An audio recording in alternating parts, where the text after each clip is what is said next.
February 15th, 2001, a old woman, age 107, finally passes away. This is Rose Friedman, her maiden name, Rosenfield. Back in 1911, she was 17 years old, and she lived through one of the greatest tragedies to ever hit New York City, and the largest workplace disaster in New York history until 9/11. This is the story of the Triangle Shirtwaist Fire, and these are the stories of the hundreds of people, mainly Jewish immigrant women, who were murdered by greed. Hello and welcome back to the KleioCast, episode 19. Today we're going to be covering the Triangle Shirtwaist Factory Fire. I'm RC. And I'm Matt. And we're going to get started now.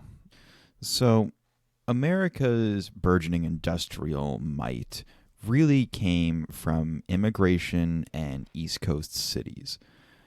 If you listen to any of our Civil War episodes, you understand that the United States had a massive flux of immigrants, or any, history of the United States at all, had a massive influx of immigrants, and the North had a very strong industrial sector that grew drastically. The issue is that industrial might and industrialization in the Northeast came with horrific sacrifices of the people that worked in the factories. There was a very famous photography show called How the Other Half Lives, in which it outlines exactly how people in slums, especially in New York City, lived. And they lived in squalor and in horrific conditions. And you can see this in any form of media, from, taking place in New York City around the 1880s to about the 1920s, of just absolute squalor, where people had to, work to survive, or work and get themselves into horrific debt. This wasn't ideal for anyone, but if you were a new immigrant looking for opportunity, some money's better than no money. And you just arrived in a new country and you're looking to at least, establish a new life. So if it's the early 1910s and you are a young Jewish immigrant to the United States, really the options that are available to you are even worse, because you are a woman and you can't really work in some of the factories that are more focused on hiring men for male strength and all of that, or want children because children have small hands. Back in the time where we were ripping children's hands off in machinery. So your only option was really working in the garment industry, and there were a few factories all across the lower east side and in the bottom part of Manhattan, where you could get a job. And if you happened to get a job at a place producing shirtwaists, which was a type of women's blouse, in 1911, you were going to experience a pretty horrific incident. Now, of course, this was around the time when Upton Sinclair wrote his famous book on meat packing plant industry called The Jungle. It was published in 1906, and in American schools, high schools, you kind of read the book, you read at least parts of the book, and there's kind of this narrative, at least from what I remember when I was in high school, of the packing plants and working conditions in factories and such were bad. The book comes out, Theodore Roosevelt reads the book, and then they fix it. When in reality, it was just the meat conditions, the production conditions were horrific. The quality was bad, so the FDA was invented and the quality kind of improved. The conditions for the workers didn't. That wasn't really a factor in the regulations that ensued. See, a book can change a lot in terms of what, the rich eat. They don't want to be eating garbage, but in terms of the factory workers, those can only be fixed by blood. Now, workplace safety around this time, just like the economics of the time, were very laissez-faire. You could be horrifically injured or die, and there will be no compensation to you or your family. and you could be tossed off with no limbs off to the side and be left destitute and starving.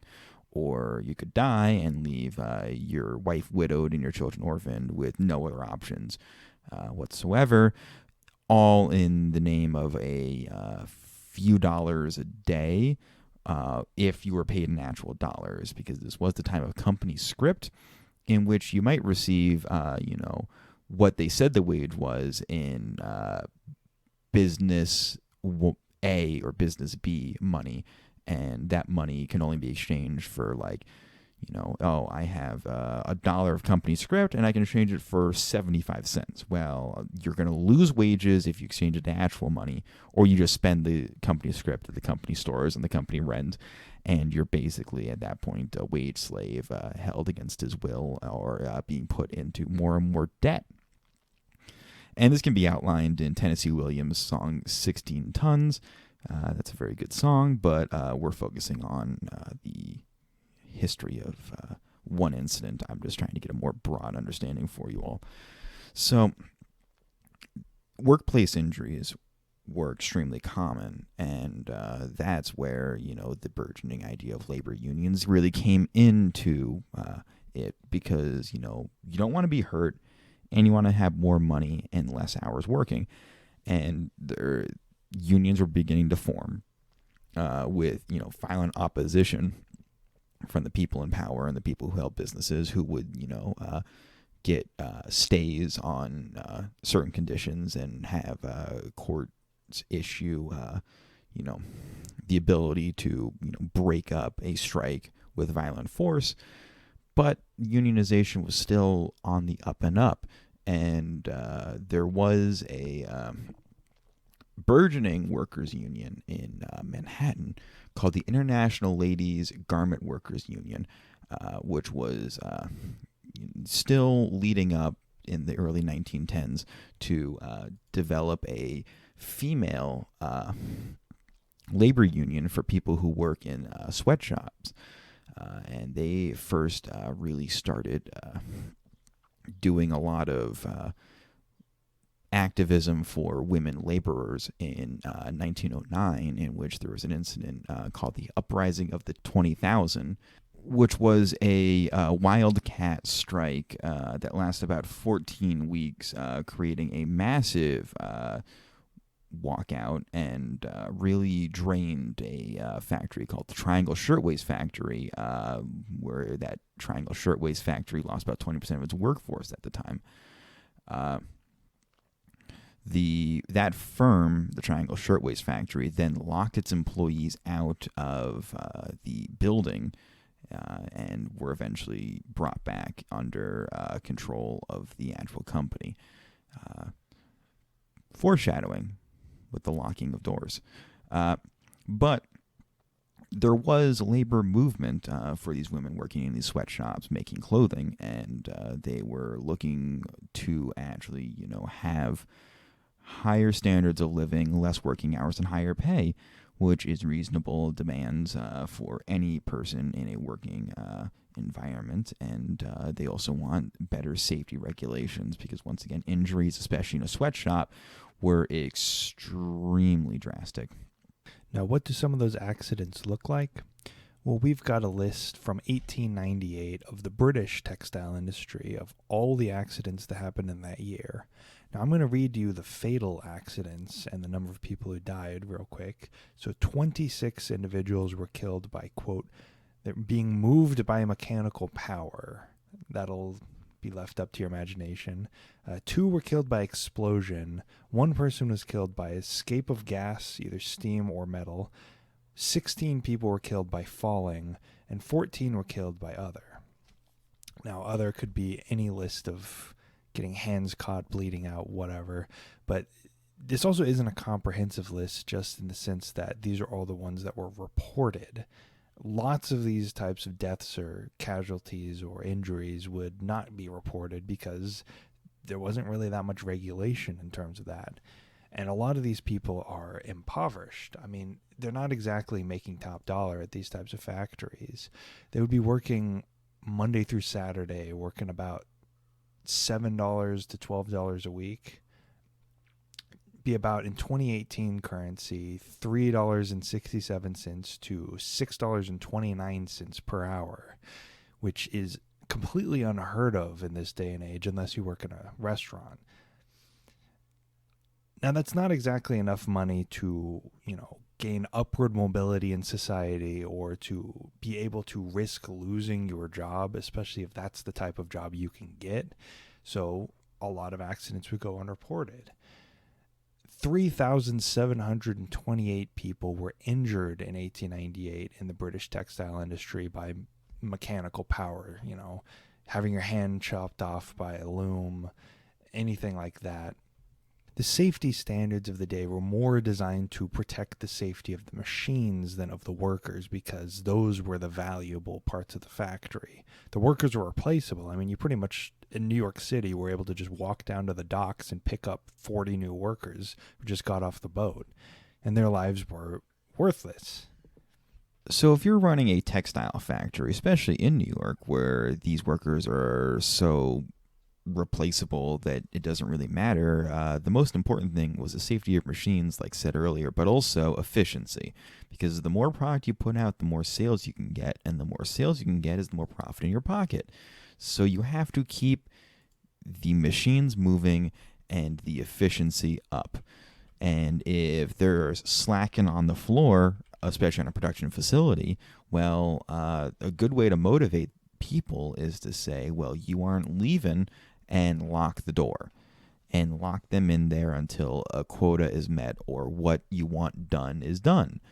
And that is what Max Blank and Isaac Harris, the factory owners of the Triangle Shirtwaist Factory, wanted. They wanted efficiency, and Blank was really into the idea of the motivating idea of locking doors to keep them locked and working hard.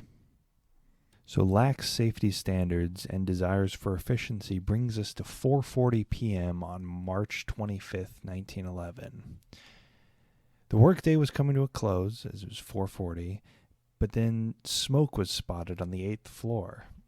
A bookkeeper on the 8th floor noticed the fire start and the smoke pouring out and was able to call up to the 10th floor via telephone to warn the employees there, but there was no alarm system, so the employees on the 9th floor were unawares. Their first notice that there was a fire in the 8th floor was when it spread up to the 9th floor, and panic began to spread. Now, there was a few fire exits in the 9th floor, but the fire had blocked all of them because they were all in the same position. The main door was locked shut, so there was no egress point. They were trapped, as the foreman, who had the only key to that door, had already made his escape. Now, the fire didn't stop some women from trying to escape through the fire exit, but as women poured out through the flames, the unstable anchor points that were poorly installed began to give way to the weight. There had been no regulatory checks of the fire escape to make sure it was still up to code, and it quickly collapsed, leaving no exit for the women, not even through the fire. Now, the fire department quickly arrived, as it's a large city and people were able to notify them, but their ladders were too short to reach the 7th floor, let alone the 8th or 9th floors. The elevators still ran for a few minutes afterwards, and the operators of the elevator were able to save a few women from the 9th floor, but shortly after their third trip up, heroes Joseph Zito and Gaspar Mueller-Tello were unable to go back up as the fire consumed the elevator shaft and melted the rails.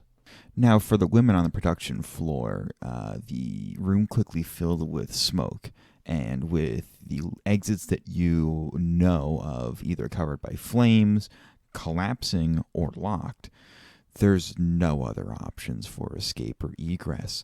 So 62 women chose falling to their death rather than burning to death, and jumped out the windows from the 9th floor, falling to their death and hitting the ground as bystanders looked on as fire began to consume the building almost entirely.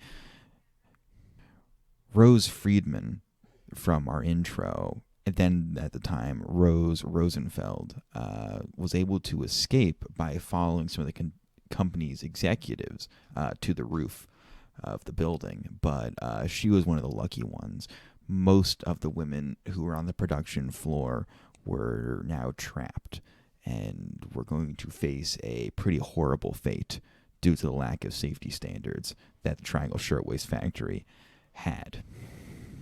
The reporter, William Gunn Shepard, was at the scene taking notes to report on his newspaper, and he would then go on to say, "I learned a new sound that day, a sound more horrible than description can picture, the thud of a speeding living body on a stone sidewalk." The 62 women that did decide to jump weren't able to be saved even by firefighter nets. That old trope of firefighters holding that trampoline from cartoons, well, those failed. The women would fly right through them, ripping them and smacking into the pavement, dying anyway. Altogether, whether it's the people who jumped or the people who stayed and burned, died of smoke inhalation, or dying in the collapse of the fire escape, the total that would eventually be counted is 146 deaths, mainly women and girls, with 123, and 23 men. These were mainly Italian or Jewish immigrant women who were in their early teens to late 20s. They were, wives and daughters and granddaughters, and the youngest were aged 14, being Kate Leone and Rosera Maltese. These were normal people looking for a better life and were murdered by people who didn't care about safety whatsoever. They just cared about profit. This would be the largest workplace accident in New York City up until 9/11, which does have mirrors because you probably know the famous images of people jumping from the World Trade Center. And that wasn't a new phenomenon, because in 1911, the same thing was happening, except that wasn't someone in a nice suit working a nice job, but it was probably, in the Triangle Shirtwaist Fire, a 14-year-old. Now, the owners, Max Blank and Isaac Harris, who were in the building when the fire occurred and miraculously both survived by fleeing to the roof, were indicted on first and second degree murder charges in April. Their trial was on December 4th of 1911, and their defense was effectively that the survivors who were testifying against them were coached. The prosecutors told them what to say, and they were able to, prove this by having one survivor repeat her testimony multiple times. And the fact that she repeated her story without changing any major details was therefore proof that she had been coached. Taking aside the fact that she was an eyewitness to an event, so her memory of the event generally would be the same because she saw it, this defense worked. They were found not guilty of both charges, first and second degree murder.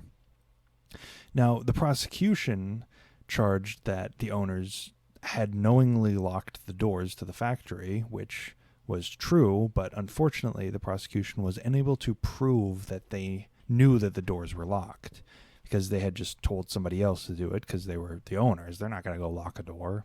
Now, the investigators did, while investigating the fire wreckage and remains, find that the locks had been intended to only be locked during working hours, which was when the fire was started. This still didn't factor in enough to find the two factory owners guilty. Now, a later civil suit found them both guilty of wrongful death, which then awarded all the deceased families $75 per person killed. So about $2,000 per family member who had died horrifically in either fire or falling, which is not that much money if I need to tell you that. Funnily enough, the insurance policy that Blank and Harris had taken out on the factory in case of fire paid them $60,000 more than even what they reported. So that came out to be about $400 per injured or dead. So they made money. They made $20,000 or more off of this factory fire, and they profited. I mean, you make a lot of money. That's almost more than you would have made from the factory had it not caught on fire. So why wouldn't you try it again? And they did try it again. In 1913, 2 years after the incident, they were once again arrested for locking the door of the factory in working hours, which at this point was illegal because it had killed 146 people. Now, they got off with only a $20 fine for this, which was the state minimum at the time, but they still tried it again, and they, too bad they didn't succeed this time. They would have made a whole lot more money, but they faced no real repercussions. There was a local community effort for the victims to be buried with full funeral rites and in proper cemeteries all across the New York area. And that was one of the few efforts that were able to be put in for these workers. But from the community that really got impacted by this, which was mainly immigrant Jewish families, there wasn't enough money to go around for any major charity or aid. It was more of a absolute disaster, but nothing really could be done, especially when you receive such a pittance for your wife or daughter dying in a fire that was caused by complete negligence and a lack of safety regulations. But the fire did lead to improving those safety standards. Little too late for these 146 workers, but still, nonetheless, worker safety improved, and the International Ladies Garment Workers Union increased in membership drastically because of this. Because although if you didn't work in the Triangle Shirtwaist Factory, there were many other garment factories all across Manhattan that saw this and was like, well, what's keeping that from happening to us? So union membership drastically spurred as the idea that, hey, these people who work on our factories, especially us as a worker, aren't disposable. We aren't a replaceable item, and you shouldn't, not care about us, and you shouldn't just care about the machines. We deserve rights, and we deserve safety standards, and we deserve higher pay, especially in hazardous working environments. And a massive upkick in unionization kicked off all across the United States, and particularly in Manhattan, because of this situation. And this has been a rallying cry for a bunch of safety protocols and safety standards and union organization all across the time that this has happened, with Elizabeth Warren during her presidential run for the 2020 presidential candidacy talking about it, or the American Secretary of Labor discussing it, or protests and memorials in New York City in which they carry around shirtwaist kites, which are shirtwaists in the style of the time, being held up on poles to show a memorial for these women that died in this horrific accident. This building would eventually no longer be a factory. It would be renamed the Brown Building, and it is now a part of the NYU campus. So if anyone attends New York University and is interested in going to the place where people died, maybe attend your class at the Brown Building and see if it has any impact on your life, knowing that this is a historic building that is kind of forgotten. And this has been the KleioCast episode on the Triangle Shirtwaist Fire. I have been Matt. And I have been RC. And I hope you enjoyed. It is a bit morbid, but understand that life gets depressing sometimes, and maybe we should try to take care of the people who work and produce things that we need to produce. You can go ahead and follow us on social media at Kleio History on Twitter. You can email us at kleiohistorypodcast@gmail.com. And you can follow us on Acast or anywhere else you get podcasts. I'd like to thank you for listening, and I hope you have a good one. Bye.